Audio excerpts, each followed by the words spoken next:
Assalamu alaikum wa rahmatullahi wa barakatuh. My dear brothers and sisters, listen to me very closely. I want you to think about the people you know. Think about the people in your community, at your workplace, or even in your own family. Have you ever noticed that some people move through this life with a deep, unshakable peace?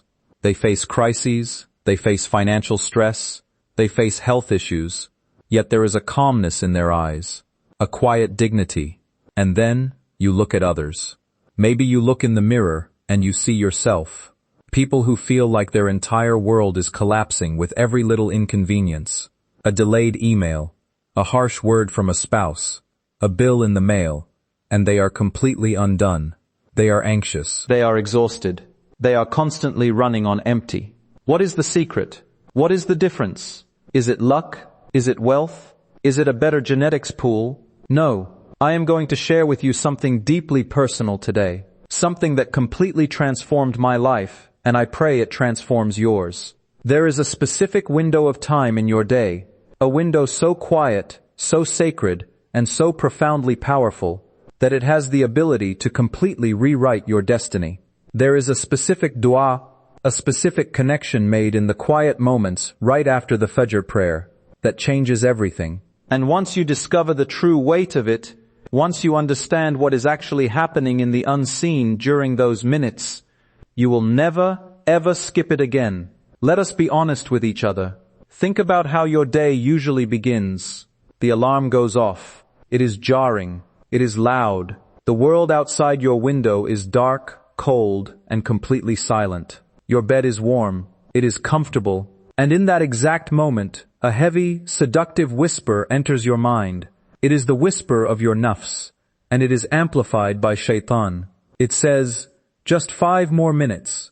You worked hard yesterday. You are tired. Just sleep a little longer. You can make it up later. That very first moment of your day is not just a physical struggle. It is a spiritual battlefield. It is a war for the direction of your entire day. When you push that blanket off, when you force your tired feet onto the cold floor, when you drag yourself to the sink and make your wudu with freezing water, and when you finally stand before your Lord on the prayer mat in the stillness of Fajr, you have already won the first and hardest battle of the day. You chose Allah over your comfort. You chose the Creator over the creation. You looked at your own desires and you said, no, my Lord is greater. Subhanallah, you have won the battle. But here is where we lose the war. What happens immediately after you say the taslim? What happens after you turn your head to the right and to the left? Most of us, we finish the prayer and we are already up. We roll up the prayer mat in a rush. We immediately reach for our phones. The blue light hits our eyes. We check the emails. We check the news. We check the group chats. Within 3 minutes of standing before the King of the universe, we have thrown ourselves straight back into the chaos of the dunya. We dive headfirst into the noise, the worries, the demands, and the people. And then, by 9 a.m., we wonder why we feel anxious. We wonder why we feel drained, defeated, and overwhelmed before the day has even truly started. My dear brother, my dear sister, you left the door of your fortress wide open before you even had the chance to lock it. You won the battle of waking up, but you surrendered the victory the second you stood up from your prayer. We need to understand the spiritual reality of the time we are living in. The hours between Fajr and sunrise are not ordinary hours. They are not just early morning. They are a completely different spiritual dimension. Our beloved Prophet Muhammad sallallahu alaihi wasallam made a very specific dua. He did not just ask for success. He asked for barakah, divine blessing, in the early hours of the morning for his ummah. He said, "O Allah, bless my ummah in their early mornings." When you sit on your prayer mat just a little longer after Fajr, when the sky is still dark but the first hints of light are slowly breaking through, you are sitting in a zone of pure, unadulterated mercy. Think about the unseen reality of this moment. The angels of the night and the angels of the day are changing shifts. They are gathering around you. The air is clean, completely free from the pollution, the stress, and the spiritual noise of human beings. The veil between you and the heavens is at its thinnest. This is the exact moment, the exact golden hour where you can present your broken heart, your heavy debts, your secret fears, your failing marriage, and your impossible dreams to the King of Kings. But we treat this time like it is nothing. We rush, we run, and then we spend the rest of the day running to people, begging them to fix what only Allah can fix. So what is this powerful connection? What is the key to unlocking this golden hour? It is the dua of total absolute surrender. It is the combination of tawakkul, complete reliance on Allah, with a desperate plea for inner stability. Imagine this. You have just finished Fajr. The house is silent. You are still on your mat. You raise your hands. You take a deep breath. And you say these words.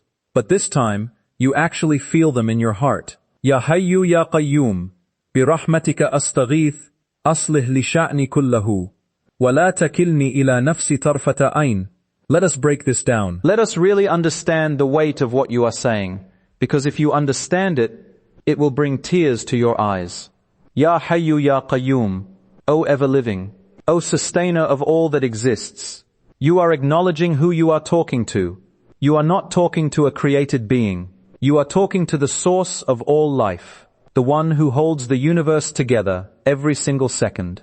Bi rahmatika astaghith. By your mercy, I seek relief. Notice what you are not saying here. You are not saying, by my good deeds, I seek relief. You are not saying, by my perfect prayer, I seek relief. You are admitting your absolute weakness. You are saying, Ya Allah, I have no leverage. I have no bargaining power. My deeds are flawed. My heart is distracted. I am only asking you to help me because of your mercy. Please, just have mercy on me.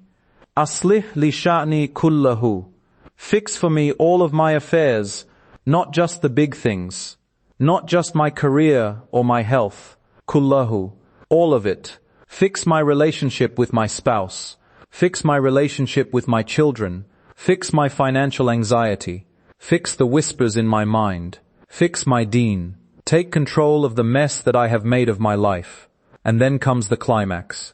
The most powerful, most humbling, most liberating phrase in the entire dua.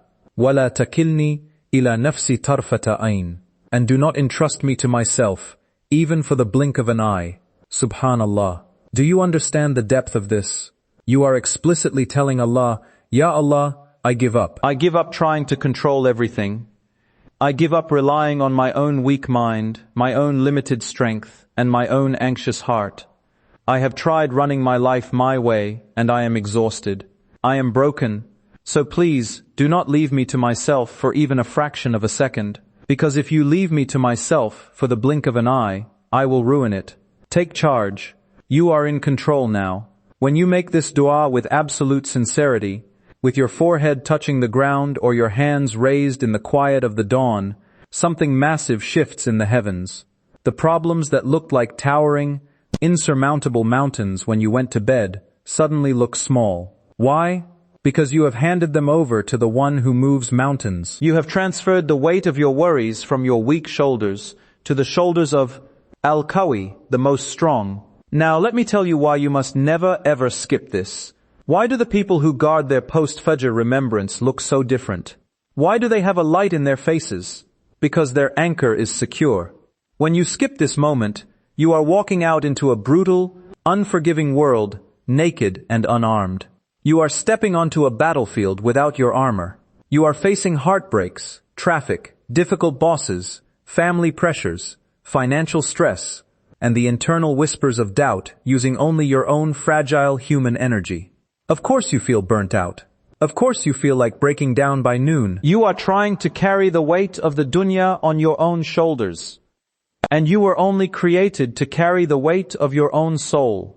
But when you lock in that conversation with Allah right after Fajr, when you make this dua and truly mean it, you walk out of your room as an entirely different person. You walk into your office, and when the boss yells at you, it does not destroy you, because your worth is not tied to his opinion. Your worth is tied to the one who created you. You look at your bank account, and when the numbers are low, you do not panic. Because you know Ar-Razzaq, the provider, has already taken charge of your affairs. When people plot against you, when plans fail, when doors close in your face, it will not shake you. Why? Because your morning started with the one who controls the outcome of every single matter.